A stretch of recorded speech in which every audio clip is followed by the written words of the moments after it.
திருமண பொருத்தம். மணமகள் மகம் நட்சத்திரம் சிம்மராசி, மணமகன் சுவாதி நட்சத்திரம் துலாம் ராசி.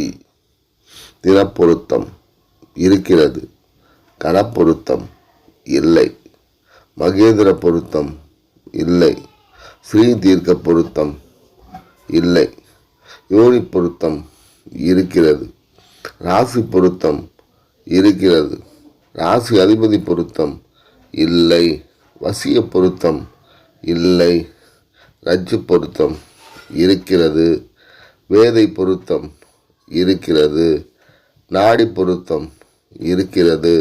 மொத்தம் 6 பொருத்தங்கள் இந்த ஜாதகத்தில் இருக்கிறது. மணமகன் மணமகள் வாழ்க வளமுடன்.